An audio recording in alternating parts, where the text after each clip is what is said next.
बड़ी खबर, कोरोना ने सारे वर्ल्ड रिकॉर्ड तोड़ दिए हैं। दुनिया में एक दिन में 26 लाख नए केस सामने आए हैं और एक दिन में 8,168 लोगों की मौत भी हुई है। तो दुनिया में एक दिन में 26 लाख नए केस सामने आए हैं, जो अब तक का रिकॉर्ड है। एक दिन में 8,168 लोगों की मौत हुई है। यह हम आपको पूरी दुनिया का कोरोना का आंकड़ा बता रहे हैं। कोरोना ने तोड़ दिया है पूरे विश्व में रिकॉर्ड। 26 लाख नए केस एक दिन में सामने आए हैं। पहले ही WHO की तरफ से आगाह किया गया था कि नया वेरिएंट बेहद खतरनाक है और यह 5 गुना ज्यादा तेजी से संक्रमण फैलाता है और इसकी अब तस्वीर भी नजर आने लगी है। 26 लाख नए केस एक दिन में सामने आए हैं और 8,168 लोगों की मौत हुई है।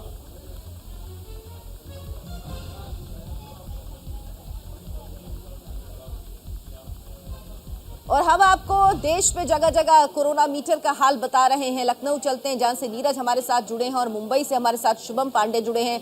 नीरज, ये बताइए उत्तर प्रदेश के हालात इस वक्त कैसे हैं, क्योंकि कोरोना केसेस की संख्या वहां पर बढ़ रही है। क्या कुछ एहतियात अब वहां पर नजर आ रहे हैं?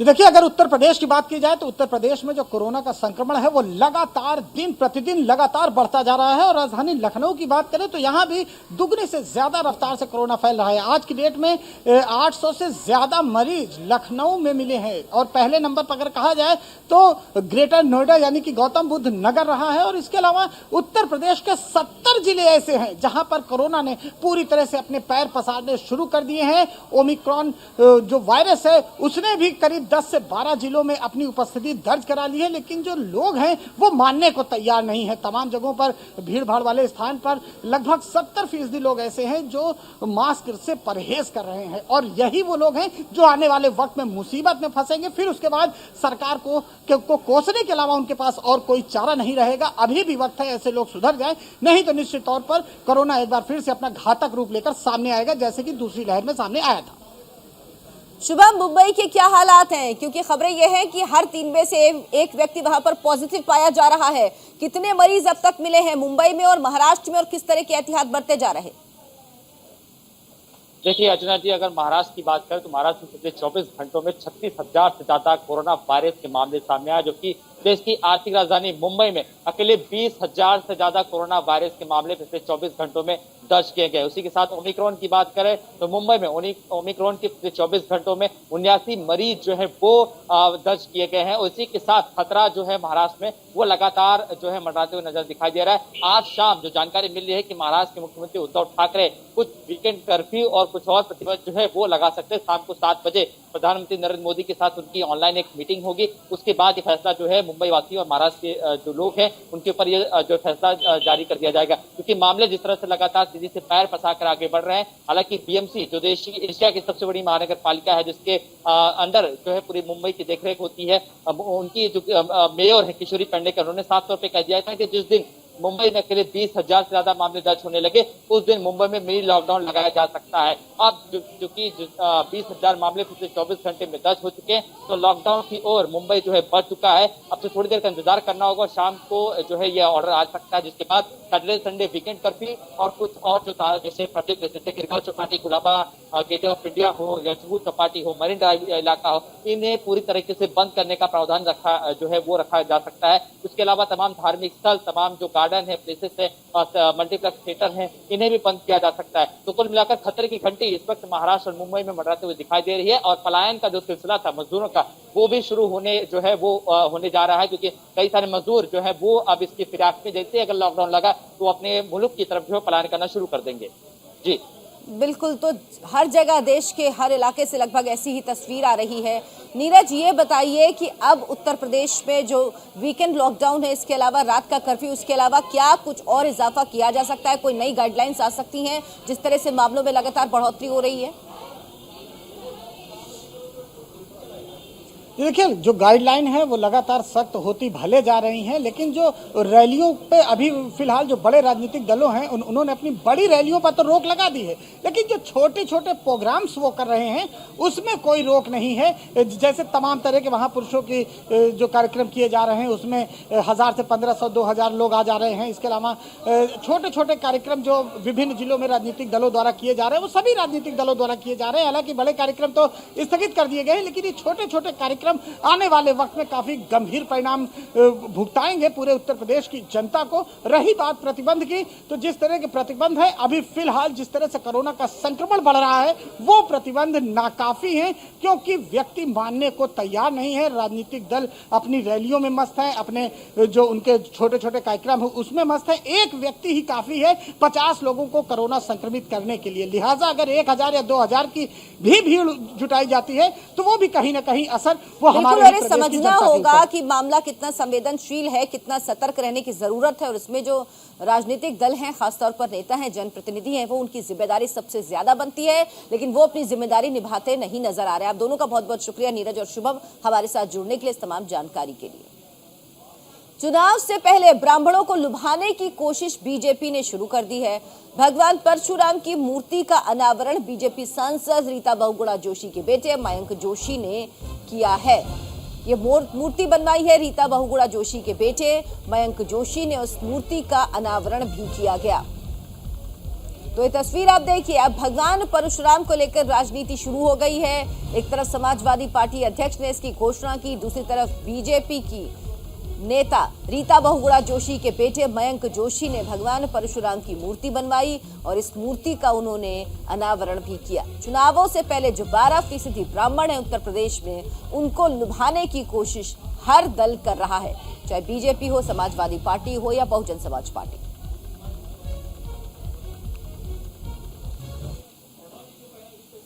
बीजेपी सांसद और पूर्व कैबिनेट मंत्री रीता बहुगुणा जोशी का परशुराम की मूर्ति पर क्या कुछ कहना है, बातचीत की न्यूज इंडिया संवाददाता ने। उत्तर प्रदेश में जैसे जैसे चुनाव नजदीक आ रहा है वैसे वैसे जो जातियों को लेकर, धर्म को लेकर जो तमाम राजनीतिक समीकरण है वो बैठाले जा रहे हैं। आज राजधानी लखनऊ में परशुराम की मूर्ति लग रही है। भारतीय जनता पार्टी की सांसद रीता बहुगुणा जोशी जी के सुपुत्र मयंक ये मूर्ति लगा रहे हैं। हमारे साथ हैं प्रयागराज की सांसद रीता बहुगुणा जोशी जी।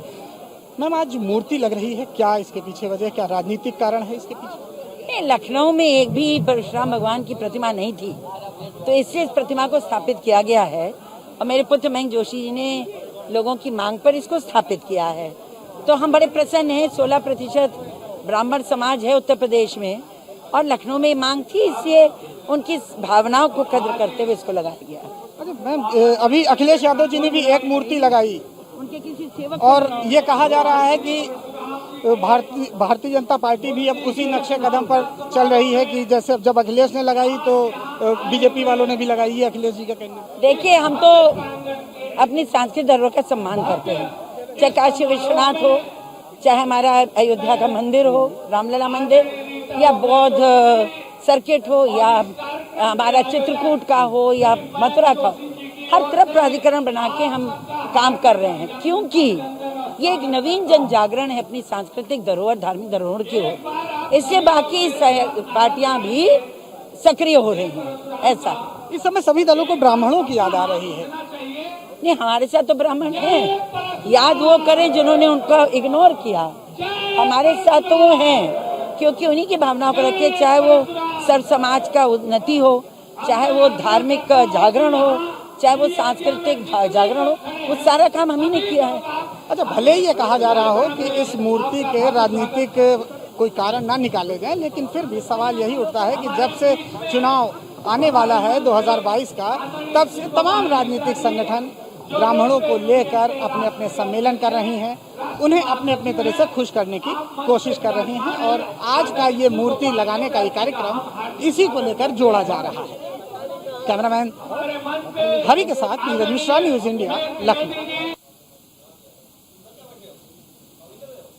इस वक्त की बड़ी खबर, आतंकवादी समूह सिख फॉर जस्टिस के गुरु पतवंत सिंह पन्नू ने नया वीडियो जारी किया। पन्नू ने वीडियो जारी कर पीएम मोदी को भी धमकी दी है। खालिस्तानी पंजाब को भारत से अलग करने के लिए तैयार हैं। पन्नू का ये वीडियो जिसमें कहा गया है, और इस वीडियो में प्रधानमंत्री नरेंद्र मोदी को भी धमकी दी गई है। इसमें जिक्र किया गया है जो प्रधानमंत्री के काफिले में चूक हुई उसको लेकर। वाहेगुरु जी का खालसा, वाहेगुरु जी की फतेह। मोदी ते भारती हुकूमत सुन ले, अज 5 जनवरी पंजाब दे विच आजाद खालिस्तान रेफरेंडम दी मुहिम उदों शुरू हो गई जदों तिरंगे वाले पंजाब नूं छड्ड के दिल्ली वापस पहुंच गए ते खंडे ते केसरी वालियां ने अज उस जगह तो मोदी देश का प्रधानमंत्री नंगे पैरी वापस पहुंचा दिता। पंजाब आजादी वाल चल चुका है। इसका फैसला अज पंजाब ने कीता है और मोदी ते देश सुन ले। इंदिरा गांधी हथियारां नाल आई सी, हथियारां नाल मोड़ दित्ती। तुसी अज दहशतगर्दी पंजाब दे विच करन आए सी, पर पंजाब ने शांतमई ढंग नाल मोड़िया।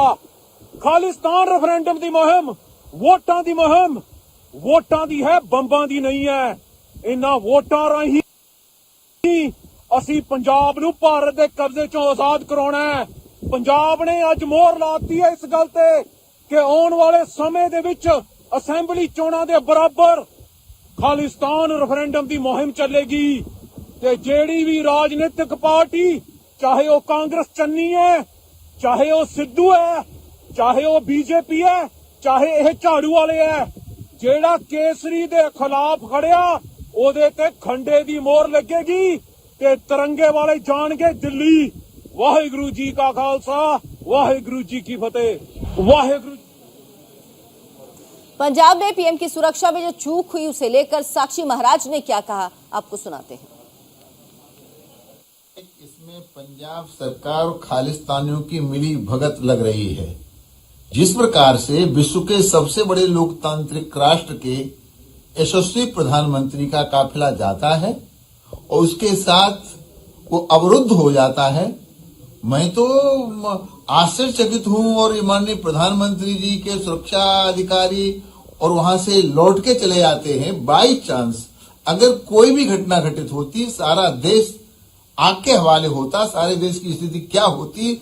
इसलिए मैं भारत सरकार के माननीय गृह मंत्री अमित शाह जी से विनम्रता से निवेदन करना चाहता हूं, इतनी बड़ी चूक की, चाहे वो पंजाब सरकार की चूक है या खालिस्तानियों की साजिश है या पंजाब में कुछ जो उपद्रवी लोग उनकी साजिश है, इसकी गहनता से जांच होनी चाहिए और जांच होने के बाद जो कोई भी दोषी हो उनके खिलाफ कठोरतम कार्रवाई होनी चाहिए।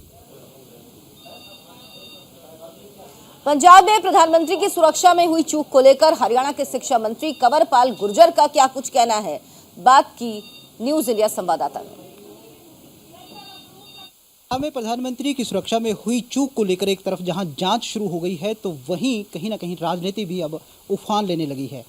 इस वक्त हरियाणा के शिक्षा मंत्री कंवरपाल गुर्जर मेरे साथ हैं, क्योंकि आज हरियाणा की जो पूरी कैबिनेट है उसने राज्यपाल से ये मुलाकात की है हरियाणा के, और ये मांग की है कि पंजाब सरकार पर कार्रवाई होनी चाहिए। कार्रवाई क्यों होनी चाहिए, जान लेते हैं शिक्षा मंत्री जी से। बहुत बहुत स्वागत है आपका। आपने आज मांग की है राज्यपाल से मिलकर। पहले तो ये बताइए, इस मुद्दे को क्या किस तरह से मानते हैं? एक सियासी मुद्दा है, क्योंकि लगातार ये कोई सियासी मुद्दा नहीं है, बहुत गंभीर मुद्दा है। और जिस प्रकार से ये बहुत बड़ी चूक है, और मैं समझता हूँ चूक भी नहीं, इसमें कुछ संलिप्तता ही है। मैं तो ये आरोप लगाऊंगा उनके ऊपर, क्योंकि जिस प्रकार से सारा व्यवहार अब दिखाई दे रहा है, अभी भी व्यवहार, हालांकि मुख्यमंत्री ने मान लिया कि मेरे से गलती, लेकिन गलती के बावजूद जो तर्क दिए जा रहे हैं ना, वो तर्क नहीं है बल्कि कुतर्क है। अब ये कहना कि प्रधानमंत्री का प्रोग्राम अचानक बन गया, तो ये कौन कहता है कि प्रधानमंत्री का प्रोग्राम अचानक बन गया? जब प्रधानमंत्री आते हैं ना, तो उस टाइम दोनों साइड के प्रोग्राम होते हैं। अगर वो हवाई जहाज से, हेलीकॉप्टर से भी जा रहे हैं, वो भी प्रोग्राम होता है, और अगर वो बाई रोड जाना चाहते हैं, वो भी प्रोग्राम सरकार पूरी तैयारी करके रखती है। ऐसा नहीं है अब तो मौसम खराब था, अब तो फाइनल ही था, लेकिन अगर मौसम खराब ना हो उस स्थिति में भी ये दोनों तैयारियां होती हैं। और जिस प्रकार से वो कह रहे कि वो तो जो उनकी सुरक्षा में थे, उनकी जिम्मेदारी थी, एसजीपी की जिम्मेदारी थी कि वो सुरक्षा करते। सारी दुनिया को पता, मुख्यमंत्री कैसे ऐसी बातें कह रहा, सबको पता कि जो प्रधानमंत्री के चारों तरफ का घेरा है उसकी जिम्मेदारी उनकी है, लेकिन सारे रोड की जिम्मेदारी उनकी नहीं होती। रोड पे जब जाना, जहां भी जाना, 100 किलोमीटर जाना है, 200 किलोमीटर जाना, वो सारी राज्य सरकार की जिम्मेदारी होती है।